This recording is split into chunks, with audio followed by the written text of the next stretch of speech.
Hi guys, you're welcome to another episode of The Mailbox, and we're taking questions from all over the world. And I am Olawale. With me is Addition.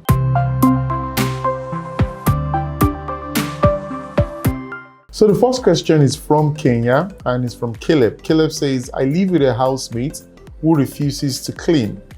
Dishes pile up, the bathroom stinks, and nothing ever changes, even after talking and suggesting a schedule.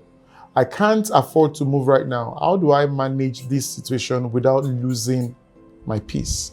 Hi, Caleb. So from your mail, I think issues like this happen with different housemates. So sometimes it might not even be being dirty. Sometimes it might be something that has to do with that is character based. However, what I would advise is that beyond you trying to maybe take some sort of a leadership role by doing the expected, like trying to clean up, and then he begins to see that he has to clean up after you. I don't think it's something if you still want to continue to live together, it will just be important that you guys address those issues. Or better still, if it's possible that you do like a schedule where somebody does cleaning today, because sometimes when you leave all this duty to just everybody using their initiative, even in a home where you guys are not housemates, there's a tendency that in any structure where you don't have something assigned to some set of people, you find out that human psychology, you just be expected that whoever likes to do it will continue to be the one that will do. The same thing with cleaning too. If it's the laying of bed, if it's sweeping, even in paying bills. Right. So when responsibilities are not being scheduled in a way that is being attached to someone, there's high tendency that everybody leaves it open. Right. But the one with initiatives start taking up. But after a while, that person that takes the initiative start feeling some type of way. So I think it's important that you guys do a schedule that will make it clear that, okay, somebody does Monday, another person does Tuesday. Somebody does Wednesday, another person does Thursday. Or it will be clear-cut communication that if you eat, you clean up. Don't just eat and dump. So I think those things, whenever you have a flatmate or you have somebody that you guys are from different backgrounds, it's important that when it comes to responsibility, you make it clear-cut until everybody's mature enough to know what to do as at when it's expected. So I think he made mention of the fact that they had tried scheduling, but he still didn't work. He talked about it, they've done scheduling. So here will be my own suggestion to them. And it will be that, because they pay bills together, they probably pay house rent together. So it might be easier for them to outsource this aspect of it, which means both of them will contribute to it. So that means it's out of the housemate's hands, it's also out of your own hands. What happens then is that you both can then contribute to it. Now, if one of you feels that there is a problem with that aspect of it, then the person can take it up. So that way, there will be no issues because the cleaner comes, let's say, for instance, twice a week, and then you pay the person. So ensure that you put your money down, and then, that will be... So thinking about his meal, so what I'm now thinking is, because sometimes some things that happens to us in life, God is preparing us for a bigger picture. Right. So now imagine that it was your partner, whether your wife or the husband, that is a dirty person. How would you do? Would you file for a divorce, or you separate, or you start complaining? Exactly. You would actually find a solution. So you make a compromise. So then we need to actually give people allowances when it comes to things like this, because where your own cleanliness stops, that's where somebody else starts. So when you start getting irritated, but in fact, before accommodating anybody or trying to agree on living together with anybody, you people must ensure that at least to a certain extent, 80%, you have things in common. Like religion, like belief, because those are the major conflicts that happens. Because if you guys say, oh, we are just friends, you can't move in together based on the fact that you guys are friends. At the end of the day, all these little things might even spoil the whole friendship at the end of the day. So pretty much a combination of what he said and all right. So I hope, Caleb, that has helped you.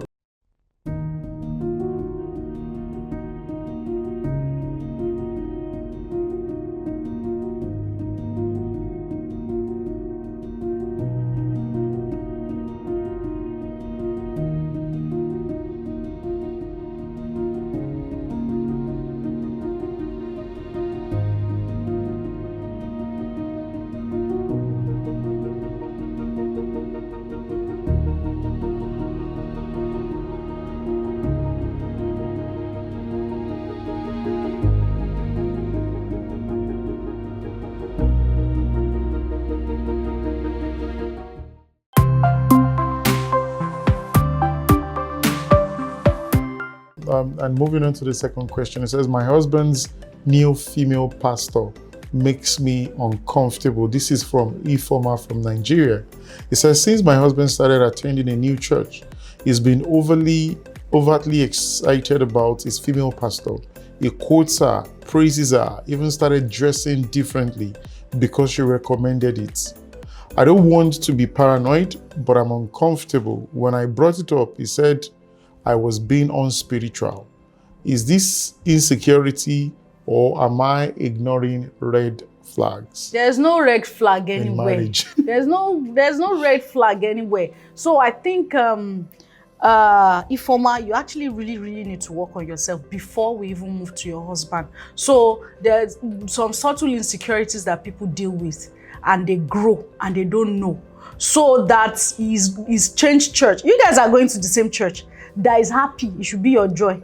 That is dressing well. I think that energy, you can actually combine it with yours as well. So if he dresses like, you to hop up your game. So because sincerely, when you say somebody is listening to somebody and you are closer, you have more effect on that guy than even the pastor. Any pastor can say whatever. Anybody can pick whatever. It's also important that you understand that this man is your husband. Does he look good? Yes. Does he present himself well? Yes. It's not like he has something with the pastor. Right. He's just happy. It's possible. So because if when people take leadership role too, followers tend to like certain things. They tend to gravitate towards certain things. It could be dressing. It could be the way they talk. They could be able to convince you. It could be spiritual. So I think you just need to channel that energy because it's looking like jealousy. It's looking like you're not comfortable with your wife being happy because another. So it's not a case of another woman taking over your husband. After all, she's your pastor. You guys attend the same church. So it's just important that if he's dressing well, you to look the path. So don't let your husband start dressing well and you are dressing down, because of course a pastor too has a boundary. He knows he's a shepherd. He's leading and people are looking up to him or her. So it's also important that you understand all these mechanisms behind people taking up mentorship. Don't stop looking at it from a jealousy angle, or stop looking at it from an angle of him trying to what exactly no you know why she's going to that. Oh, okay, so why would you it happens to male pastor too, that some men will come and so say, if we flip it now, and you are the one listening to you, feel is my spiritual father. Yeah, exactly. You say he's my spiritual father, so now that is female, you are thinking otherwise. So I think sometimes we think too far, too deep on certain things. I think you should just come back home, understand that this man is your husband. He married you. There's a reason why you guys are together. So just channel that energy. If he dresses well, dress well. If he likes something, understand what he's liking. Is it a wrong thing? Is the pastor saying the wrong thing? So stop judging based on your feeling. Judge on facts. Right. So there is actually the tendency for one to be drawn to your spiritual leader, and it's not just gimmicks. It is a fact that once they pray for you, you naturally will gravitate towards them. And so what you need to understand is also try to manage your insecurities along these particular lines. Now, whatever it is that you keep ruminating over is also a function of how you were built, is also a function of how you are thinking. And after some time, if you're not very careful, well, we always understand that, there are higher powers in terms of thinking and conversations and stuff. So I think you should curtail whatever it is that you're thinking. The worst can't happen. And this is just a simple conversation between a shepherd and a sheep. It says, my sheep will hear my voice and they will follow it. I hope that has helped you, Ifoma.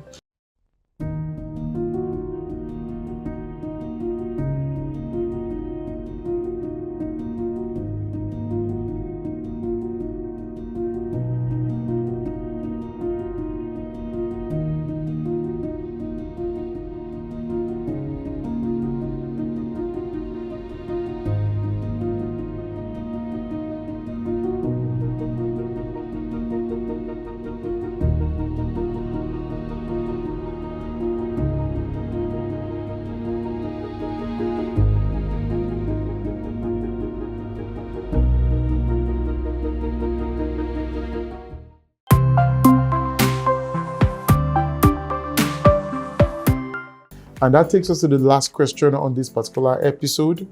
And it's from Blessing from Nigeria. It says, should I give in to someone I don't feel attracted to? He said he's been asking me out for over 5 years.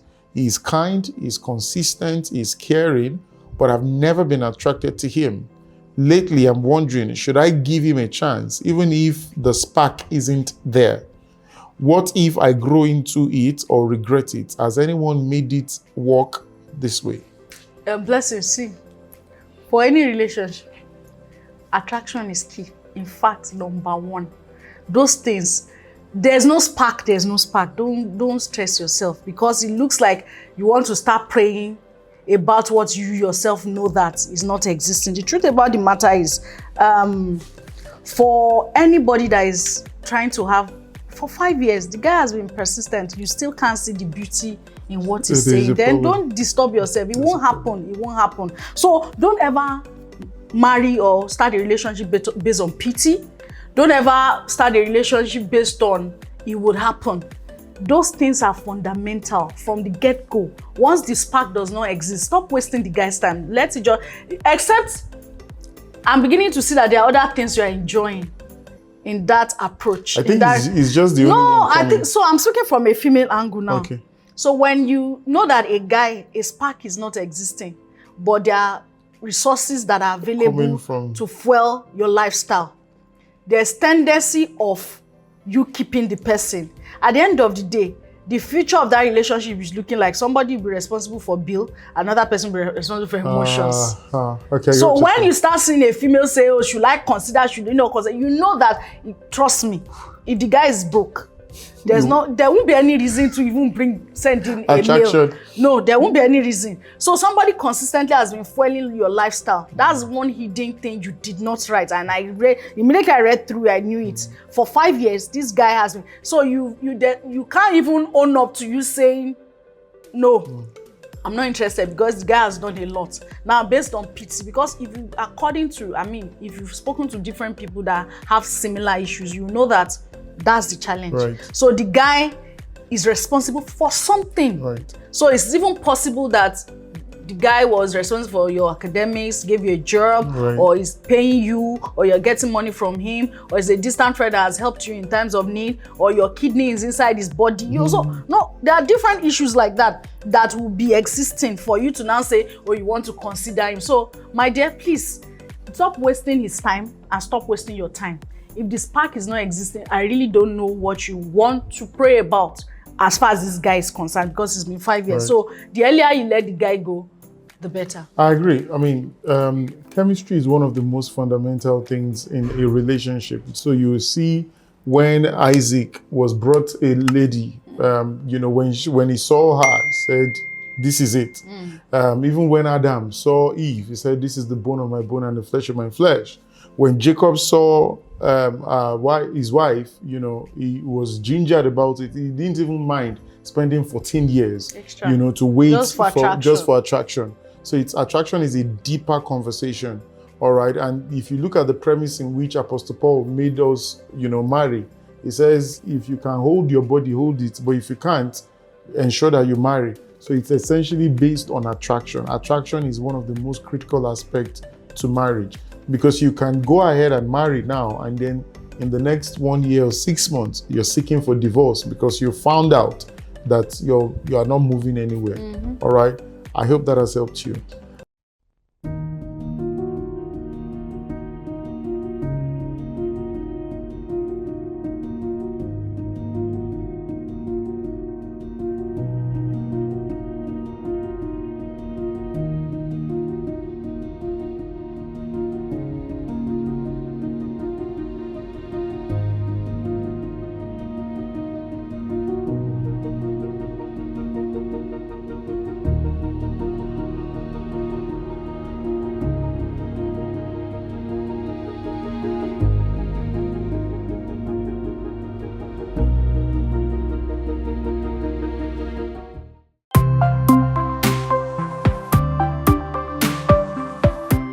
This brings us to the final stage of this particular episode. I hope this has helped you, all the questions that we've answered. So until the next time, I remain Olawale, and with me is... My name is Adisha. Bye.